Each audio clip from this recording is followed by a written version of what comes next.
అందరికీ ప్రైజ్లాడండి. ఇక ఉదయకాల సమయం ముందు మన బైబిల్ గ్రంథాన్ని తెరిచి కీర్తనలు 19వ అధ్యాయంలో 10 వచనాల వరకు చదువుతాను వినండి. 1 నుంచి 10 వచనాల వరకు చదువుతాను వినండి. ఆకాశంలో దేవుని మహిమను వివరించుచున్నవి, అంతరిక్షము ఆయన చేతి పనిని ప్రచురం చేయుచున్నది. పగటికి పగలు బోధ చేయుచున్నది, రాత్రికి రాత్రి జ్ఞానం తెలుపుచున్నది. వాటికి భాష లేదు, మాటలు లేవు, వాటి స్వరము వినబడదు. వాటి కొలమాలు భూమి ఎంతంతటా వ్యాపించి ఉన్నది. లోక గంతముల వరకు వాటి ప్రకటనలు బయలు వెలుచున్నవి. వాటిలో ఆయన సూర్యునికి గుడారం చేసెను. అతడు తన అంతఃపురంలో నుండి బయలుదేరి పెండ్లి కుమారుని వలె ఉన్నాడు. సూర్యుడు పరిగెత్త నుల్లసించున్నట్లు తన పథమునందు పరుగెత్త నుల్లసించుచున్నాడు. అతడు ఆకాశమున ఈ దిక్కు నుండి బయలుదేరి ఆ దిక్కు వరకు దాని చుట్టూ తిరిగి వచ్చుచున్నాడు. అతని వేడిమికి మరుగైనది ఏదియూ లేదు. యెహోవా నియమించిన ధర్మశాస్త్రము యథార్థమైనది, అది ప్రాణమును తెప్పరిల్ల చేయును. యెహోవా శాసనము నమ్మదగినది, అది బుద్ధిహీనులకు జ్ఞానము పుట్టించును. యెహోవా ఉపదేశములు నిర్దోషమైనవి, అవి హృదయమును సంతోషపరచును. యెహోవా ఏర్పరిచిన ధర్మము నిర్మలమైనది, అది కన్నులకు వెలుగునిచ్చును. యెహోవా ఎందైనా భయము పవిత్రమైనది, అది నిత్యము నిలుచును. యెహోవా న్యాయ విధులు సత్యమైనవి, అవి కేవలము న్యాయమైనవి. అవి బంగారము కంటెను, విస్తారమైన మేలిమి బంగారం కంటెను కోరదగినవి.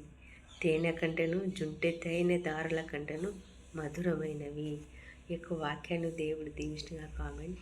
ఇక్కడ ఏమంటున్నారంటే ఆయన యొక్క మహిమను వివరించుచున్నాయండి. ఏంటంటే ఆకాశంలో ఆయన యొక్క చేతి పనిని ప్రచురం చేయుచున్నది. ఏంటంటే అంతరిక్షము.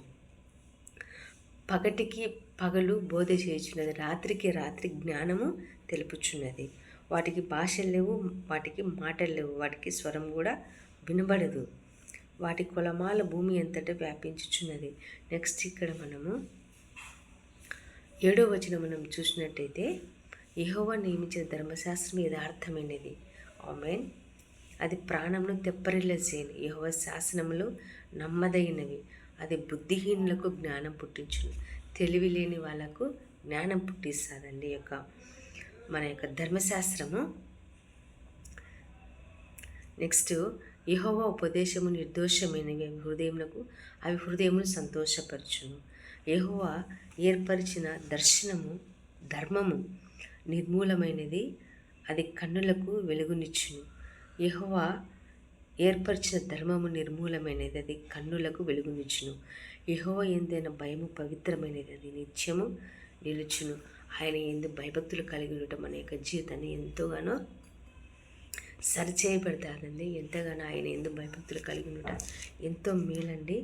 అవి బంగారం కంటేను, విస్తారమైన మేలిమి బంగారం కంటేను కోరదగినది.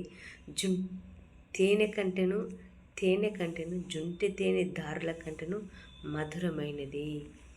ఈ యొక్క వాక్యాన్ని దేవుడు దీవించగా ఆమేన్. అందరికీ ప్రైజ్ లాడండి. హల్లెలూయా. మన ఉదయకాల సమయం ముందు మనం బైబిల్ గ్రంథాన్ని మనం చదివినట్టయితే ఆ రోజంతయు దేవుని యొక్క కృప మన మీద ఉంటుందండి. ఈ యొక్క వాక్యాన్ని దేవుడు దీవించగా ఆమేన్. అందరికీ ప్రైజ్ లాడండి. హల్లెలూయా.